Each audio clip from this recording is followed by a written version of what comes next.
As Prime Minister Modi attends the BRICS summits, new threats have come from Donald Trump. Trump is now ranting against the countries present at the BRICS summit. This, even as the army has revealed that India was not just battling Pakistan in Operation Sindoor, but in fact battling China as well. Is India now caught in a conundrum, an odd kind of conundrum, where on the one hand there are threats from Donald Trump? He's a real headache. And on the other hand, we now know that militarily, China used, to quote the army, Pakistan like a borrowed knife. I'm Barkhadat, you're with the Mojo story. On the program today, we look at where India's foreign policy and security challenges lie, even as the Prime Minister attends the BRICS summit with leaders of Brazil, Russia, China, among others. This, even as the army has revealed that India wasn't just battling one adversary, but three. The army has listed China as a country that was treating Pakistan as a live laboratory during Operation Sindoor. How do we make sense of these multiple security challenges, even as Donald Trump rants against countries present at the BRICS summit and threatens or vows a possible 10% increase in tariffs against countries that pursue quote unquote an anti America policy? Is India really battling at this moment twin challenges from China, as clear in Operation Sindoor, and from Trump?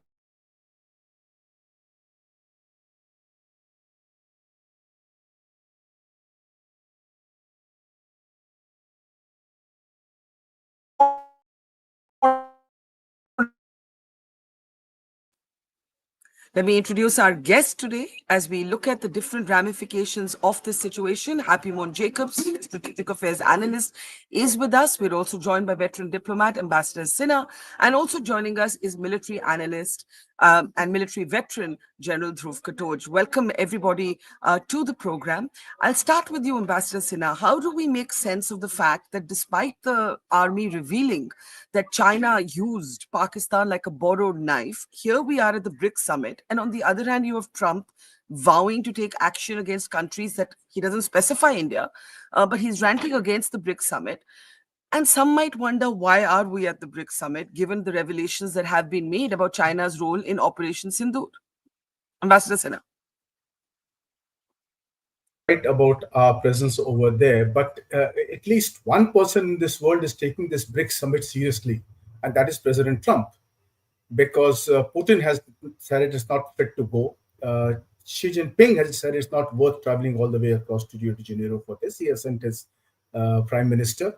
Now, there is speculation that Xi Jinping is weakening in China, which I don't think is necessarily correct, although I'm not an expert on China. But the fact is that just last month, Xi Jinping had gone to visit Central Asia in a special China-Central Asia summit meeting, which means that where it matters for him, he goes himself. So the fact that he has not gone to BRICS means that he has decided that BRICS is no longer important.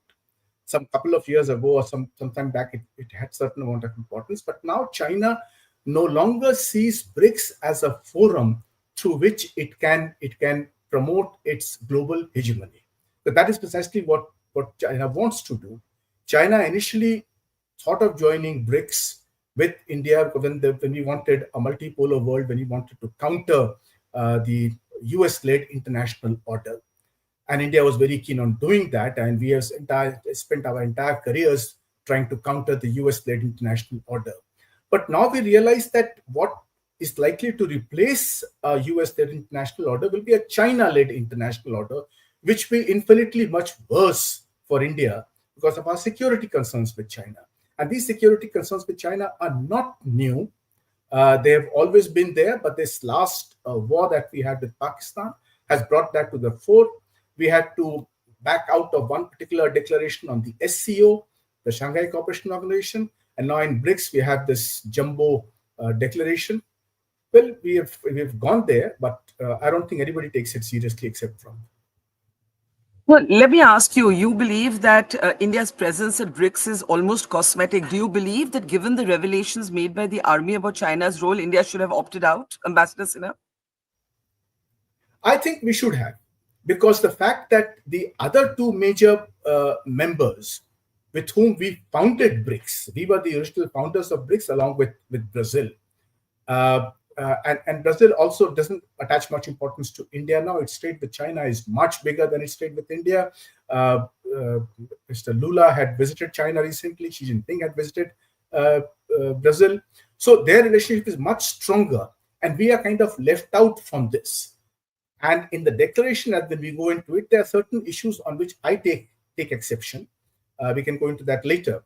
But I agree with you that I don't think there's any particular reason for us to have gone there, at least in this kind of fanfare, and then expose ourselves as being the progenitors or the makers and movers of BRICS, and then incurring the wrath of President Trump. So, in a way, you're saying it's lose lose. You have this security challenge from China, you have Trump being irritated, and what has India gained? Before I open this up, I think it's important to talk about China's role in Operation Sindoor as revealed by the Deputy Chief of Army over the weekend. Let's take a look. Few lessons that I thought I must flag as far as Operation Sindoor is concerned. Firstly, one border, two adversaries. So we saw Pakistan one side, but adversaries were two, and if I would say actually four or three actually. So Pakistan was the front face. We had China providing all possible support, and it's no surprise because if you were to look at statistics, in the last 5 years, 81% of the military hardware that Pakistan is getting is all Chinese, 81% of that. So it's no surprise. And China, of course, the good old dictum, killed by a borrowed knife, 36 stratagems that China talks about, killed by a borrowed knife. So he would rather use the neighbor to cause pain than getting involved in the mud-slinging match on the northern border. So that is what he's seen. And another thing that China perhaps has seen is that he's able to test his weapons against, say, various other weapon systems that are there. It's like a live lab which is available to. So it's a good, that is what is something we have to be very, very cognizant about. The army could not have been more blunt, General Katoch. China using Pakistan like a borrowed knife. China, doing live testing as if Pakistan's a laboratory. It was one border but three adversaries. Given this revelation, do you agree with Ambassador Sinha that it was more sensible to not have gone, at least not for the Prime Minister, to have gone to the BRICS summit, given that Xi Jinping and Putin have both stayed out or stayed away? Can we unmute General Katoch, please? Yeah, you can hear So me you now? muted it? Yeah. Yeah, now I'm unmuted. Huh? Yeah, I've got a slightly different opinion from Ambassador Sinha, though I appreciate that view. President Putin didn't come for the very simple reason that he would have put Brazil in an embarrassing situation. He's under threat of being arrested. So the question is, if he comes there, will he be arrested or not? And obviously they can't arrest him. So I think President Putin chose to stay out. As far as Xi Jinping is concerned, the guest of honor in this particular case was the Indian Prime Minister. There was no way Xi Jinping would have taken that. I think it was much more of a protocol issue for Xi Jinping rather than anything else. So having said that, no, I think in my personal view, we need to attend these. Otherwise, you're left, if you aren't sitting in the table, then you're left out. So going there, yeah, we project our viewpoint and we do what we have to do. Now, as far as the deputy chief statement, the point is we all know that the way Pakistan uses terrorism as a proxy, they use the terrorists as a proxy. China uses Pakistan as a proxy against India, and that is a well-known fact, not just from now. We knew it for ages. But then, when we are doing our foreign policy, we have got to navigate all these things. We still have to work with China. We still have to work with the United States. And when it comes to the Indo-Pacific, our interests align with the US against China, and we are very comfortable with that. When it comes to the continental shelf, we have interests which are different to the United States, and we are very, very comfortable with that too. We have to negotiate whichever part we get. I don't think the option is to stay out. We have to stay in and negotiate it the best we can. Otherwise, I think we will lose more. I'm not saying that this is the winning strategy, but I'm saying that the other strategy will lose more. So, in my view, I think it's better to stay in, give across our viewpoint to the world body, and make our stance known. And I think that has come out very well, especially on terrorism, etc., etc. Those things have come out. Whether it has come in the joint statement or not, I've not been in a position to read it. As Happy Mona said, it's about 36,000 words. I think it'll take a night to get through, to get, I mean, it'll take a whole day to get through that entire system. But it's a very big statement. If it is something small or something, we could have understood what they're trying to say. It's a very big document. So we'll wait at that. But in my view, I think it's a good thing we have gone in. Our stance is clear. And regardless of the fact that Trump wants to impose tariffs, which is the challenge to us, or China is supporting Pakistan, which is another challenge to us, we will negotiate both challenges separately, and we will do it the Indian way, which we have, I think the foreign policy has been following for the last 15 years now, or 10 to 15 years. I think we are doing it quite well.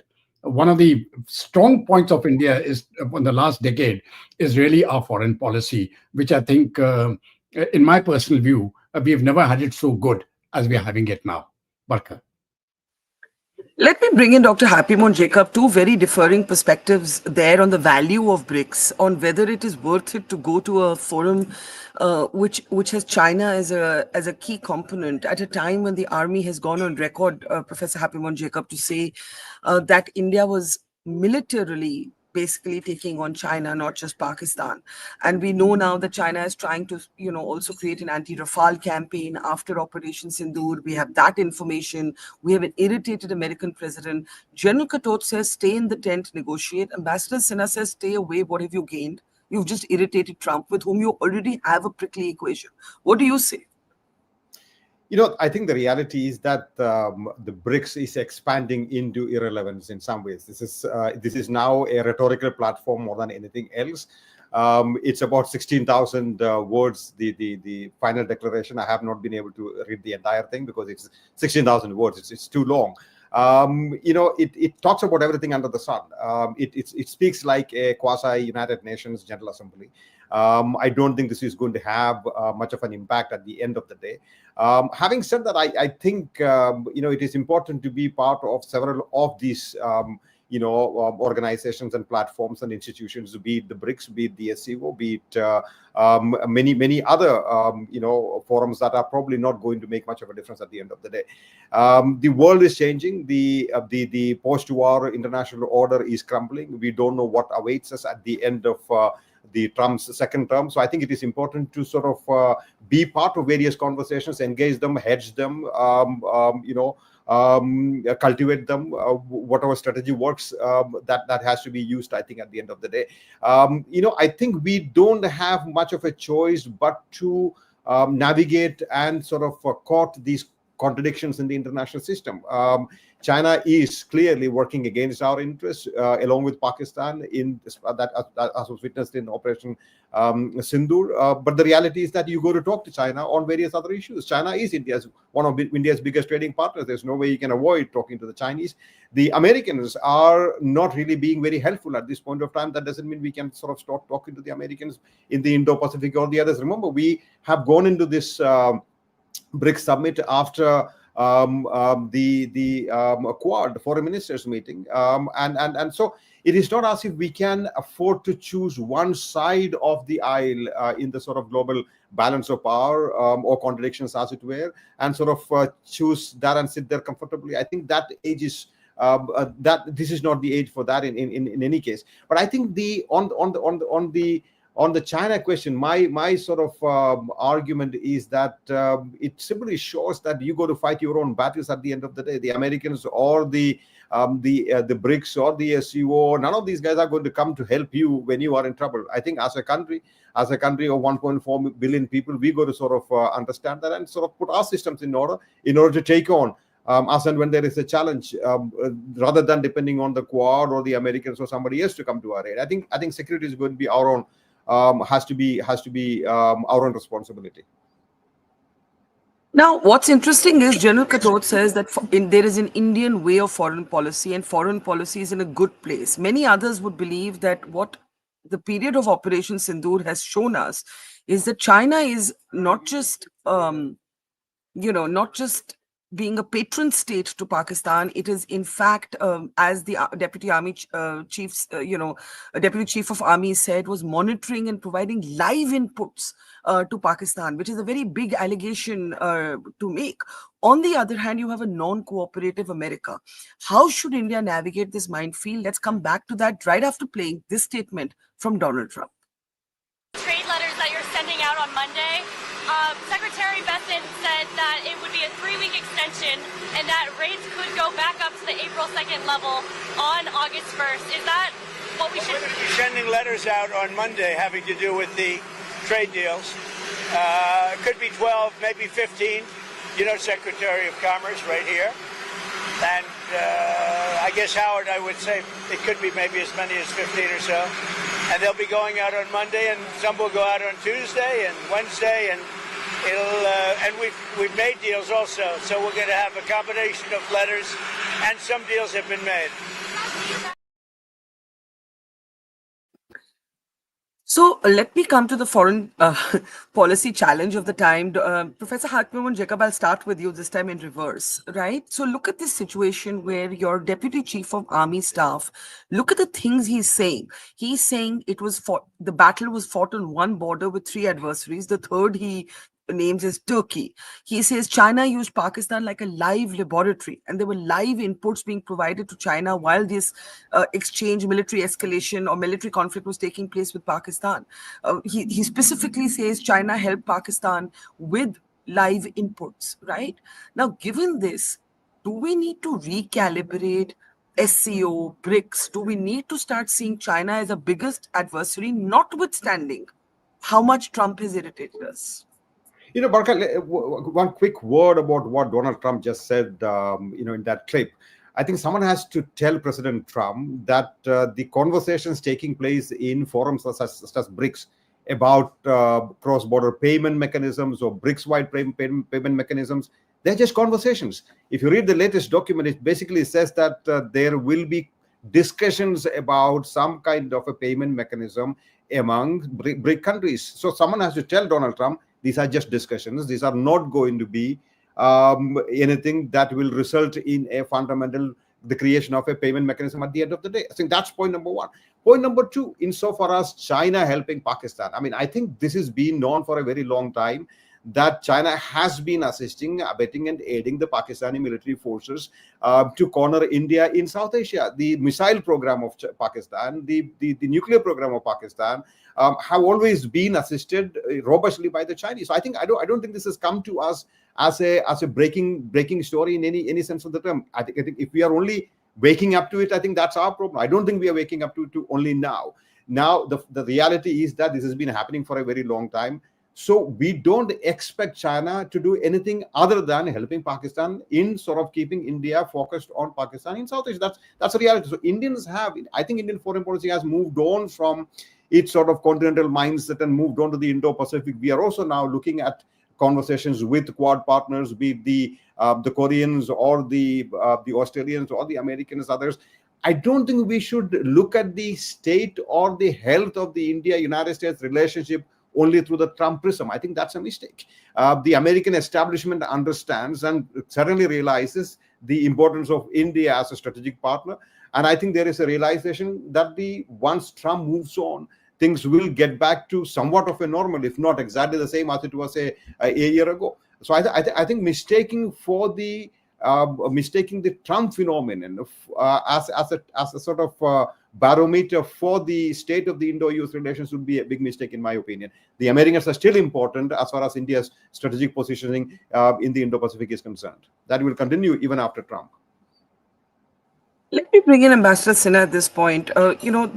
This thought that we cannot choose one side of the aisle, that you've got to negotiate the Indian way with all sides. Do you think that, or do you think we have to be more agile for the times we live in? We have a problematic equation with Trump, but Happymon Jacob makes the point that India and US are more than Trump. Trump is not a permanent presence in the United States of America. But there are forums like SCO, BRICS, where China continues to be a key element. And I'm a little confused about China, because on the one hand, Trump could cut a deal with China. But on the other hand, the army's revelations over the weekend about China's active role. You see, earlier it was thought that China would provide, okay, weapons, okay, moral support, help with sanctions at the UN. But the army is saying that China was providing live inputs to Pakistan and that the Indian military was taking on three adversaries. That's very different from what we have normally assumed about China's involvement. Do you believe, and let me ask a provocative question, do you believe a time has come to take one side of the aisle, or would you think that's naive? Well, I agree with the points made by General Katoch and Happy Mon about the need for India to engage with these countries, with all major countries of the world. After all, we are a major power ourselves, on an equal basis. Now, with China, we have a major security concern. We have our dialogue going on with China. We also have certain trade concerns. The question is about SCO. What are we doing in the SCO? Now, the SCO was formed about 15 years ago on the basis that the 3-4 major countries that were emerging market economies, they got together to consult each other on a cross-regional basis. Now, that the progress in BRICS has been practically zero. The only thing that BRICS has there to show is the new development bank, in which about, I think, $40 billion have been dispersed, some 26 projects in India, including the Delhi Meerut Rapid Rail project. So it has a certain amount of development role that it has performed. But thereafter, nothing else has progressed. The Contingency Reserve Fund has not progressed, and a host of other dreams that were there, they have not moved forward. Now, when we are looking at the economic concerns that we have with China today, rare earth minerals being their restrictions, our automobile industry is shouting that government must intervene to rescue it. Then we have problems of our non-tariff barriers that our exporters face. Now, none of these are being discussed in the SCO. In the SCO, you have bland statements like the non-aligned movements declarations that we believe in a free order, etc., etc., etc. None of these concerns are being discussed. These concerns we have to discuss bilaterally with China, right? Now, so what are we doing in the SCO? The dream that the SCO had produced 15 years ago, that is gone, because at that time, China was one of the emerging market economies. Today, China claims to be is a superpower. Not claims to be, it is a superpower. It wants to be an equal of the US. 2 years ago, I was looking at the Global Times report of what had happened at the BRICS summit. And the Global Times said that India is obstructing China's initiatives in multilateral organizations like BRICS and SCO. This is the Global Times stating. Then it says that the US is using India to divide the South, and India is enjoying this role. But this is the perception that China has of India's role in BRICS. Now, when in SCO we blocked that statement because there was nothing on terrorism, China, everybody said that India is to blame, India is obstructing. Now, India has certain concerns. Like, these concerns are not addressed in these organizations. What are we doing in these organizations? Now, at Pahalgam, okay, BRICS has got Pahalgam in, but no reference to Pakistan, no reference to state-sponsored terrorism. Yeah. So, what are we so compromising? So basically, Ambassador Sinha, you believe that India should time to exit both BRICS and SCO, in particular SCO. Yes, we have to deal with China on a bilateral basis as a one-to-one country, because our concerns are strong over there. And those concerns cannot be dealt with in a multilateral forum where we share nothing. The three pillars of BRICS are political and security. Our biggest security concern comes from China. Economic and financial, again, except for that development bank funding. Economic cooperation with China is a one-way traffic where they export and we can't export. And then cultural and people to people. What kind of culture? We just started one pilgrimage to Kailash Mansarovar. India flights had stopped. So all these concerns mean that we have very major bilateral concerns with China, which have to be dealt with bilaterally. A multilateral forum is a place where you meet because you share ideas and you share a certain ideology that we don't share with China. So what are we doing in BRICS apart from cutting each other, undercutting each other? General Katoch, let's bring you in. Ambassador Sinha feels BRICS is right now, even with the reference to Pahalgam, without naming Pakistan, of no value to India. Further, it is irritating the American president. He also believes SCO is even more, in a sense, at this point, a redundant forum to be associated with. You may not choose a side, but you have to deal not in multilateral forums, but in bilateral dialogues. I think that's what I'm picking up from Ambassador Sinha. What do you say? No, you see, I agree with the ambassador. We have to deal with China on a bilateral basis, but that doesn't mean that we don't join the other forums. You know, I agree that they're not doing much. I mean, Trade let us letters take that what is the UN doing? The UN is as dead a body as any. It's like a dinosaur. It's extinct. Yet we are part of the UN. So being a just being a part of an organization and then hoping that it'll deliver great results, that may not really be the case. But I think we need to be present there. Otherwise, you're left out of the picture. So be in the picture frame, regardless of the fact that anything worthwhile is being achieved or not. There is no cost really involved, but be there. At least then you're part of the conversation and you can, to some extent, steer the conversation towards your direction.